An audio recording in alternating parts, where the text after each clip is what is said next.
So let's use the example. Let's say that you discovered Grappelli and you fell in love with that music.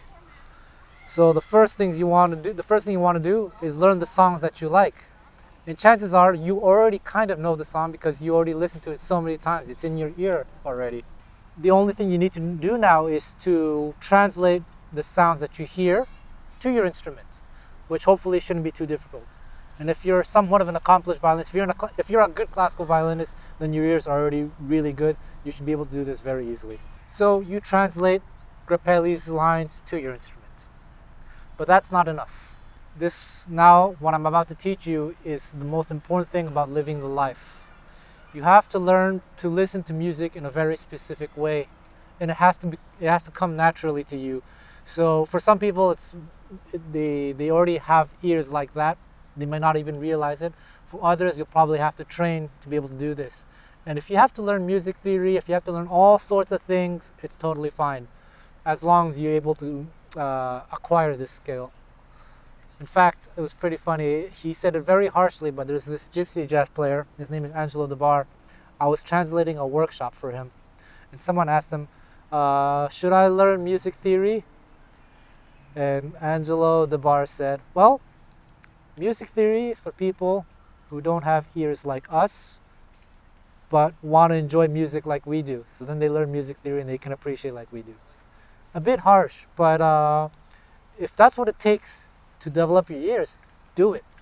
I'll also be the first to admit that I have a degree in music theory. I'm self-taught in gypsy jazz, but I come from both worlds, so it's hard for me to tell which part of what is like influencing anything. But definitely for sure that now today I have the ears to hear something and just understand what's going on. I can even put words to it, whereas Angelo Debar wouldn't be able to put words to what he's doing.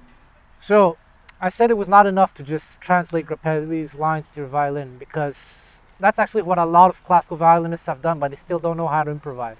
What's missing is to understand what's going on. And to understand what's going on, you have to know the harmonies. And I know this is very, very scary for a lot of violinists. That baby agrees with me, by the way. Many classical violinists are and even jazz violinists, surprisingly, are afraid of learning chords because they never had to for their entire violin life. When you've never even acquired this skill, it seems daunting. Like, you grew up playing all these complicated concertos, all these sonatas and everything, but you never knew what was going on behind what you were playing, like what the piano was doing, what the orchestra was doing. For me, a good jazz musician is aware of these things. Again, it doesn't have to be in cerebral terms. Like if I use the example of gypsy musicians, they don't know like 2-5-1 or anything, but they're aware. They have in their ear the sound of the chords, so they do know. Often people use Chet Baker as an example of someone who didn't know chords, but it's not true. I transcribed some Chet Baker, and okay, maybe he didn't have words for the chords. I don't know his biography, but when I transcribed his lines, he's doing harmonically sophisticated things. It's impossible that he didn't know the chords he was playing.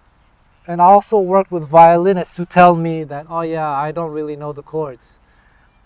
And that's what they mean is that they don't think cerebrally, like academically, A minor going to D minor, or even 2 going to the 5 chord, blah, blah, blah. But they hear in their head. And it's funny because the violinist who told me that he didn't know the chords, when I transcribed his solo, he was doing very sophisticated things. Like he was playing minor swing, he would add all these substitutions and then superimpose very sophisticated chord progressions over the existing chord progression. So when you're able to do that, you know the chords. So all this to say, it need not be theoretical or cerebral. It's up to you. If you want to make it theoretical, then please, by all means, do it. But the one thing I want to do is just encourage you to learn the harmony of a song. Because if you don't, then you're leaving everything to chance or to even good instinct. But even if you have good instinct, if you can't predict what's going to happen, how can you even do something like coherent? It's like it's important to play in the moment. But if you take a song like All of Me, okay, the first chord is C. You know that already in advance it starts in C, but you don't know the second chord. If you don't know the second chord, there's no chance that you can do something coherent on the second chord, because the second chord is not in the key of C. And there are players who say, oh, but I want to play by instinct. You can still play by instinct if you know the chords. If you leave it to chance or to instinct without knowing what the chords are, then you'll always have to wait for the harmony player, even if you have the best ear, like perfect pitch.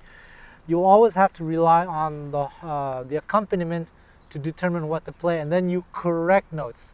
And that to me is kind of like, well, it's lame. Like if he were to play this note G, then all of me. And now he's gonna wait for me to play the second chord to see what works. So see, there's that little fraction of a second of a delay. And okay, that's great skill to have these sharp instincts. But if you play this way for every song, then there's no way you can do anything that's beautiful or coherent or always surprising and engaging. And good luck playing songs like Giant Steps if you want to play them. So it is extremely important to learn the harmonies. And like I said, it doesn't have to be complicated. How can you learn the harmony? The best way, in my opinion, is by ear. But in the beginning, if you're new to this, and if you've never done this, it might not be possible. That's where you can have someone show you the chords. Or nowadays, you have the internet. You have something called, what's called iReal Pro, something like that, iReal book. And they have chord charts and everything. And this is where the environment thing that I told you about is very, very important. If you are in a major city in North America or Europe, chances are you can find jazz musicians, a nice, decent jazz community. And if you want to play gypsy jazz though, the community is much smaller. Then you probably have to go to like Paris, for example, or the east of France, or certain pockets of Europe where the scene is really thriving. Because when you're there, you will be surrounded by all the experts, and you will be influenced by them whether you realize it or not. And there's a reason all the top players are in the same location. And there's also a reason why they kind of sound not exactly the same, but in the same style. Like in the east of France, in Forbach, close to the German border, Dorado Schmidt and his family lives there, and a lot of gypsy musicians, they all have that same sound. In Paris, they all have that same sound. Just like a language, here in Montreal and Quebec, the French people who speak French have the same accent. You go to New Jersey, well, parts of New Jersey, they have an accent, and other parts, apparently, they have another accent. Right. So it's the same thing. The environment matters a lot. That's an unfortunate truth. If you want to learn a style, the ideal thing is to be in that environment. That said, if it's not possible, it's still possible to learn, but you just have to put in an extra effort. So as I said, I'm learning Japanese right now, and I'm really passionate about it. So I do everything as much as possible in Japanese. I listen to Japanese music. I watch Japanese TV. I have the VPN to watch Japanese movies.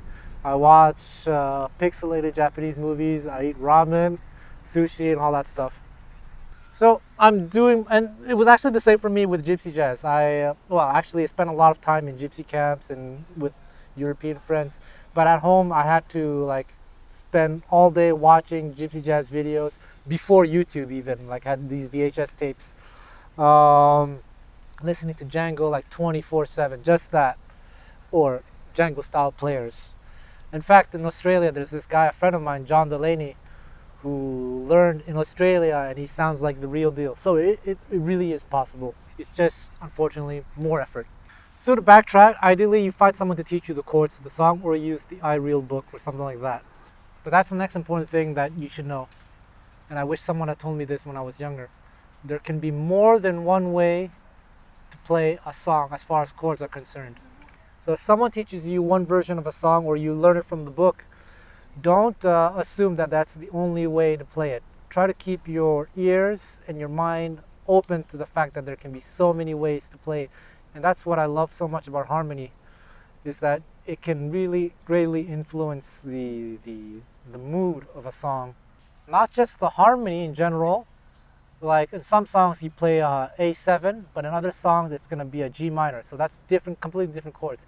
But even within the same chord, you can have different, what we call tensions. Like A7, it's A, C sharp, E, G.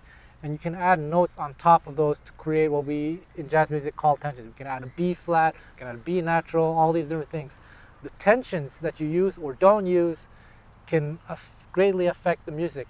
I urge you not to rely, well, not always rely on what the iReal book says. If it says minor 7 or major 7 or 6 or whatever, ignore those. For me, there are only 3 chords: major, minor, and dominant 7. And then from the major chords, you can dress them up with all sorts of tensions. It can be major 7, major 6. Minor chords can have minor 7, minor 6, or just plain triads. And that is also part of the what I call the stylistic differences. Certain styles favor particular voices. If you listen to old swing music, it's mainly triads. Can you play After You've Gone melody? Just a little bit? I'm just going to use triads. I'll do it alone just because I'm going to use specific voicings. 1, 2, 1, 2, 3, 4.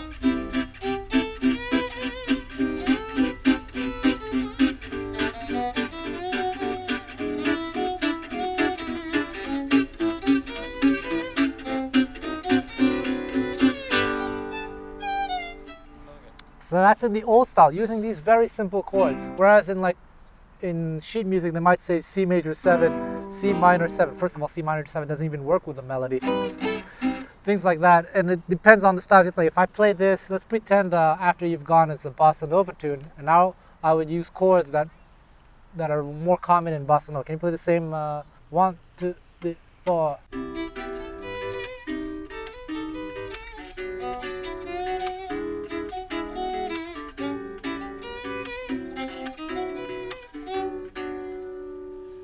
These chords, major 7, that's very common. Major 7, major 9 are very common in bossa nova music. So every style has a way of decorating something. It's kind of like clothing. You're still you. Let's say I'm a major chord, and you can dress it up however you want depending on the situation. Some situations can take multiple possibilities. Some are more specific. Like if I'm going to go to a wedding, I'm not going to wear a tank top and then like shorts with holes in them and like a baseball cap. You know, I'm gonna dress nice and everything. Likewise, if I'm going to a casual barbecue, I'm not gonna dress in a fancy suit or anything like that. So that's the same thing with harmony. You have to learn to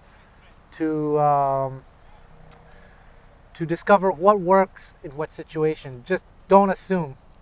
So as I said, the chords can greatly affect the emotions of a song. And it's such a fascinating topic for me. It's my favorite thing, really, harmony.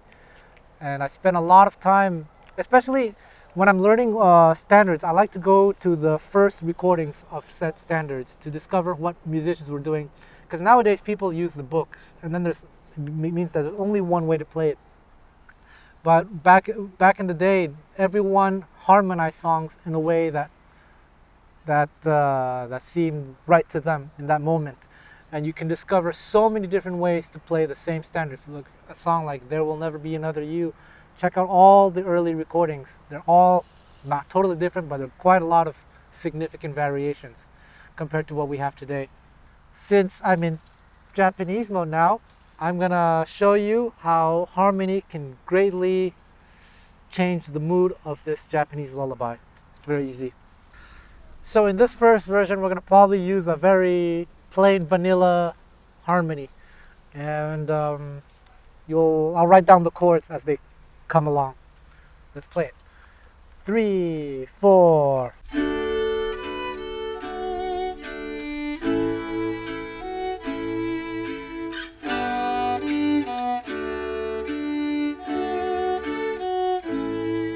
Okay, very simple.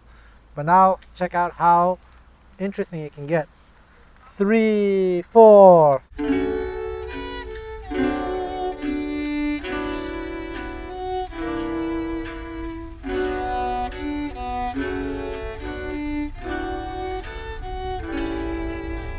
So I've completely changed the mood of the song by changing the harmonies. But now I'm going to change the voicings. Like on the A7, I'm going to add a B flat.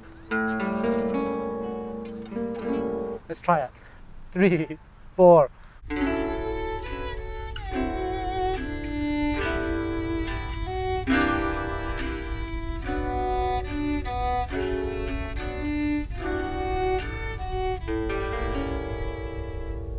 beautiful. I can even make it sus. Let's try it one more. I'm gonna make A sus. 3, 4.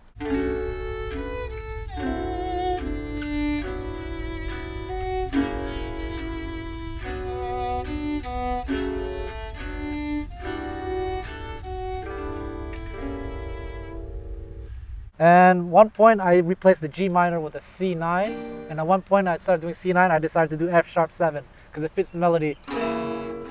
So let's do one more version where I change the harmonies again. 3, 4.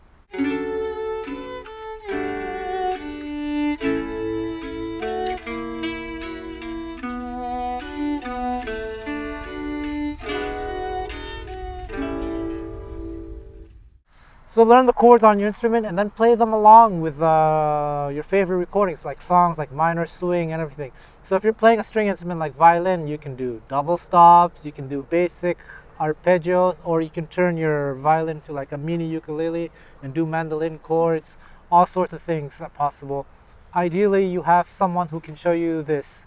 Nowadays, you have like awesome string camps all over the world where you can probably learn these skills. It's too big of a topic for this video. And one of my favorite, actually my personal favorite camp is Django in June in Northampton, Massachusetts, run by Andrew Lawrence. It's a wonderful festival, the best of its kind, and I don't get paid to say this at all. Oh, thank you.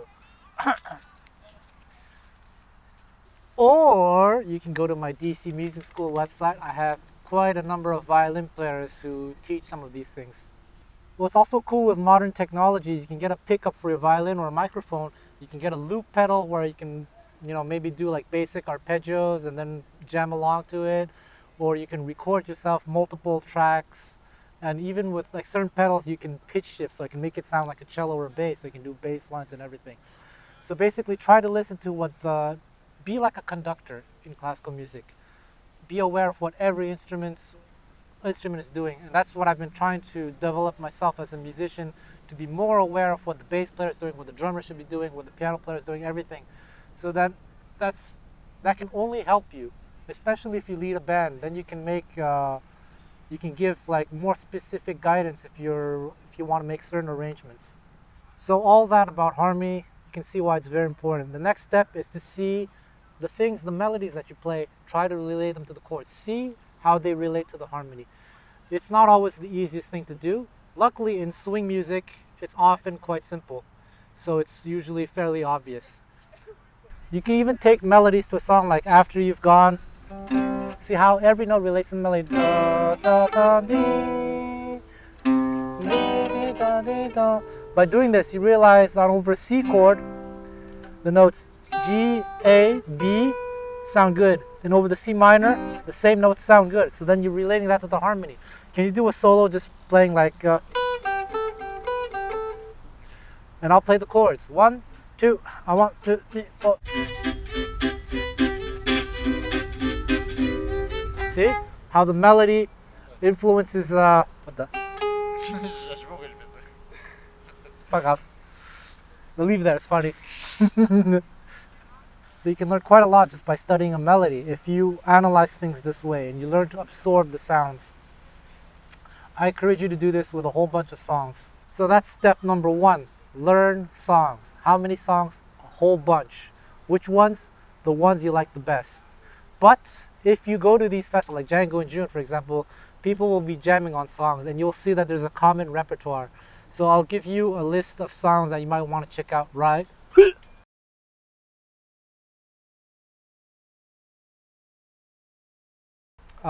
So check out these songs, check out recordings of these songs on YouTube. Many of them are played by Django and Grappelli in the 30s, but maybe not, but check them out anyway. You will definitely encounter these at jam sessions at gypsy jazz festivals. And when you're also listening to your favorite artist, it doesn't have to be violin either, but in this case it is, it's Grappelli.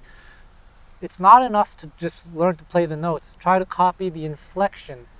Like the bowing style, like you'll see there's a lot of accents on the offbeats, tied notes on the offbeats. The left hand is not always doing vibrato, for example, and also is not always legato. Sometimes the left hand is lifting notes. For example, like I'm gonna ask Brent to play the note E, and just go legato, like classical style, détaché, da da da. Can you do that?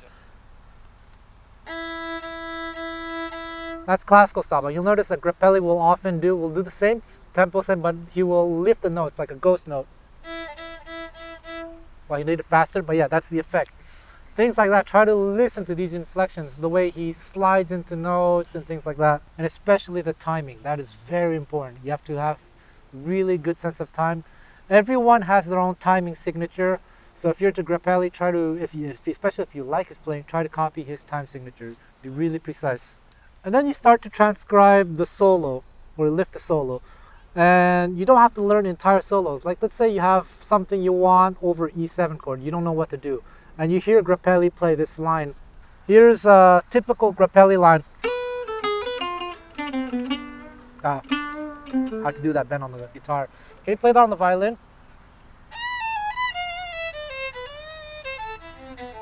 So now we're going to do this, plug this over an E7. You found out that that works over E7. And Grappelli does that in minor swing. So the rhythm is 1, 2, 3, 4.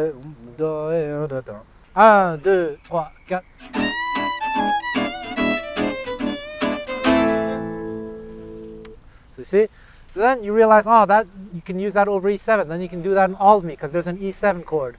And then, okay, what's on the violin, not every phrase is transposable, but it can definitely be transposed to the key of D minor. You can do that over A7 on the lower string. So then, if you can transpose it, transpose it. Let's do it now over A7 to D minor. 1, 2, 1, 2, 3, 4.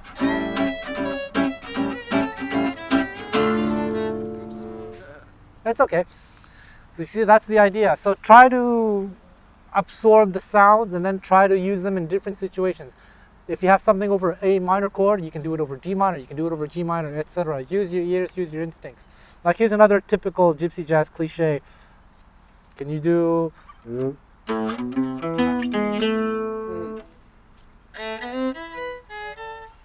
There we go. And then in D minor. So then you can just have fun in the beginning, like a baby, just with that one phrase, just plug it everywhere. Can you plug it everywhere? I'm gonna try. He's gonna try. 1, minor swing. Okay. 1, 2, 3, 4.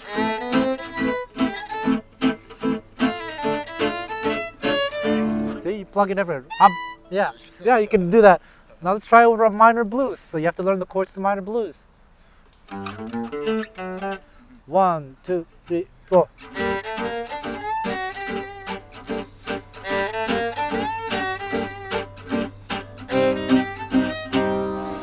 So that C minor was a little bit more difficult to transpose because you have to change the fingering. But you can work that out. Some are not easy to transpose, some are easier. The easier ones are obvious. But that's what I mean by learning some vocabulary in the beginning.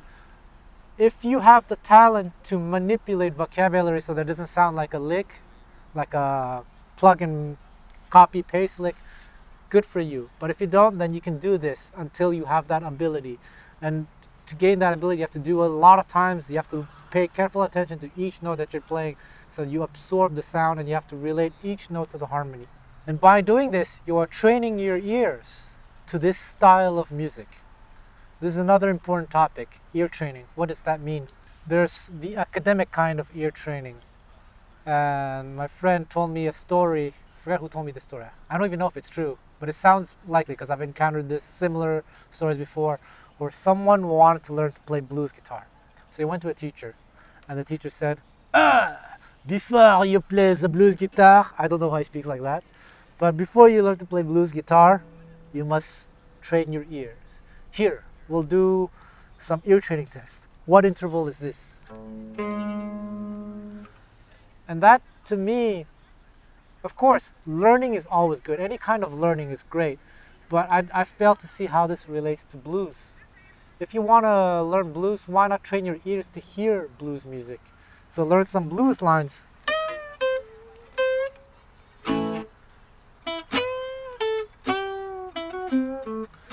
Learn some stuff like that, rather than this like major 7 or interval with no context whatsoever. Whereas if you listen to blues music and you relate it to the chords, you've trained your ears to understand what makes the blues the blues. Whether you realize it or not, if you have some experience with music already, you already have this kind of ear training.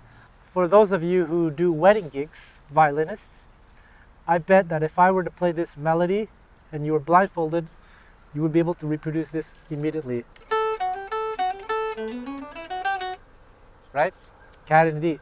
Every classical violinist has played this at weddings. So it's immediate. You play bluegrass, immediately.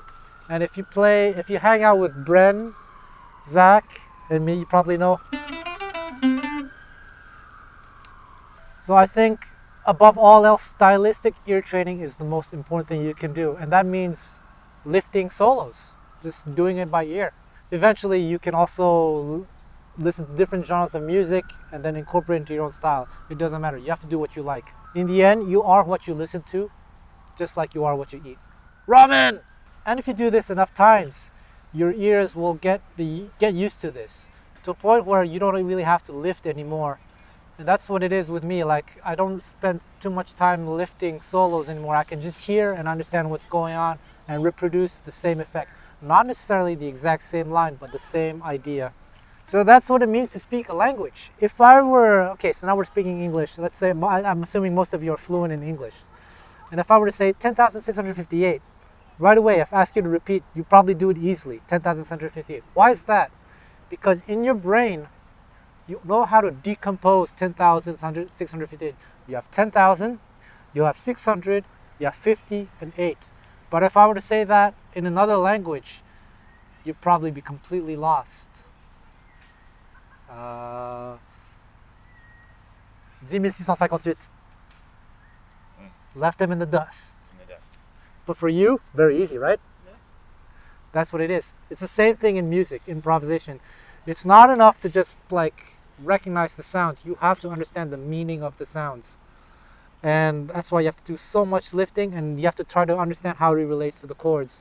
When we become very fluent in language, it becomes more than just the sound. We understand the deeper meaning behind them. In fact, I can completely mispronounce it and you would still understand. I would probably say 10,658. Completely mispronounced, but you would understand it anyway because you're so confident in that language that it makes sense to you. And I realize that when I'm learning a language, it's the same thing. If I don't understand the meaning, I may know something, but I don't know it well enough because I don't know the deeper, how to deconstruct a word. Like for example, when you say good night in Japanese, oyasumi nasai, I had a hard time understanding that until I realized that nasai is a polite form. You have that in gomen nasai, like sorry, nasai.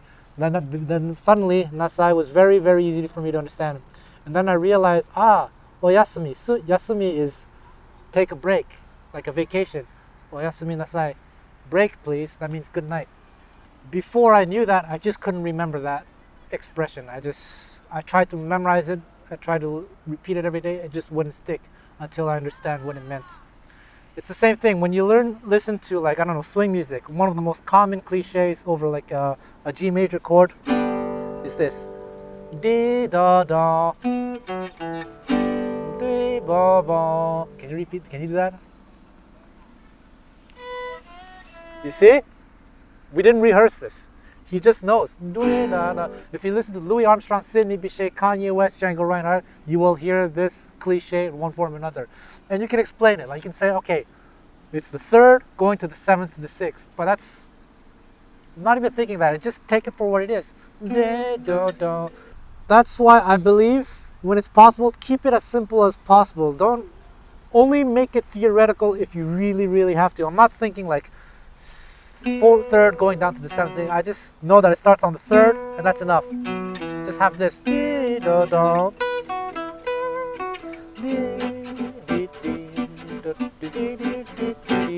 that's the beauty of it.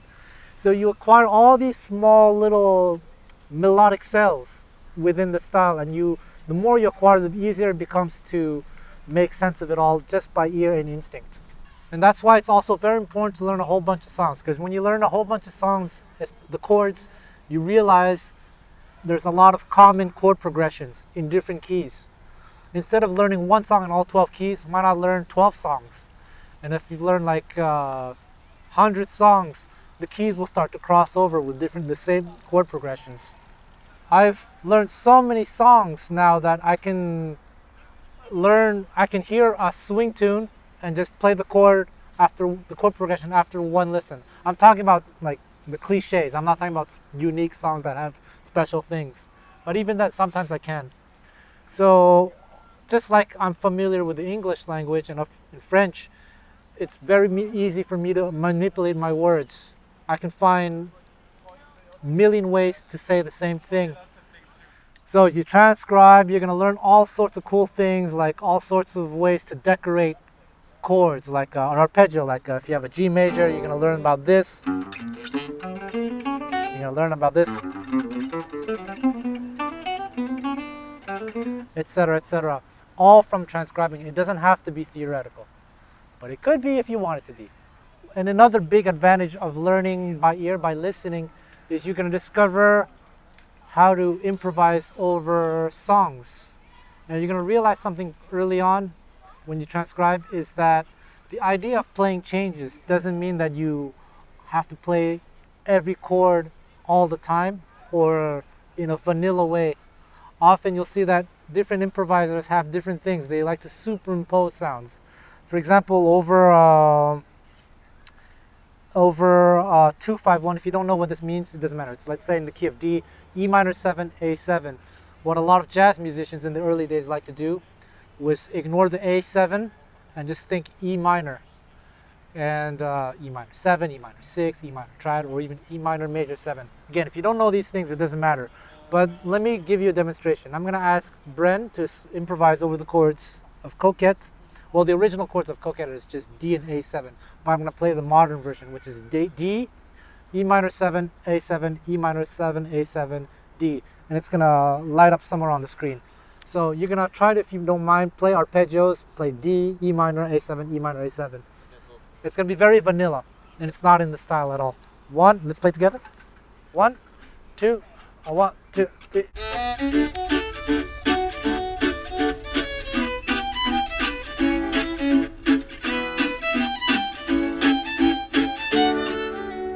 Okay, that's very vanilla, but no jazz musician plays this way. Now what Grappelli and Django like to do, for example, is think E minor throughout the whole E minor A7 chunk. This is what it sounds like. 1, 2, 1, 2, 3.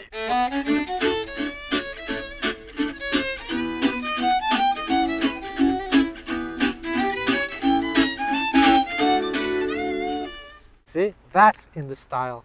You can discover all sorts of things like that. If you want to know why that works, you can try to figure out on your own, but it doesn't matter that you understand right away. Just understand that it's happening over this chord. It's easy enough to understand that you can play E minor over E minor and A7. And therefore, if you're in another key, if you're in the key of C, if you have D minor 7 to G7, which is a very common chord progression, it's what we call the 2-5, you can just think D minor. That's not the only thing you can do, but you're going to discover things like that by listening. Last but not least, we're talking about cliches of a style. It makes it seem that we're not free to find our own style. That's not true. You can definitely have your own style. All these players like Sidney Bechet, Louis Armstrong, Django Reinhardt, etc. were all musicians from the 30s, but they each had their own style because they had different influences. The cliches were there, just like in a language. In France, in Paris, they have their own way of speaking. In Quebec, here French, we have like tabarnak and all that stuff. In the USA, you have like gnarly. In California, and what do they say? Like in England, I don't know what they say. Right. I think that's Australia. So music is the same way. You can still be yourself, but you have these cliches that make things what they are. And I love this way of learning because it's very, very natural. It's always doing what you enjoy, and it's always based on listening. And therefore, you're never, ever in a rut. Like, let's say I want to learn something new. Then I'm going to say, okay, I love this player. I'm going to see what they do over this song. And then I'm just going to listen and copy them. And then copy them and then turn it into my own thing. So with that said, we're going to leave you with one last tune. We're going to play rhythm for Brett, and he's going to show us what he's made of. 1, 2, 1, 2, 3.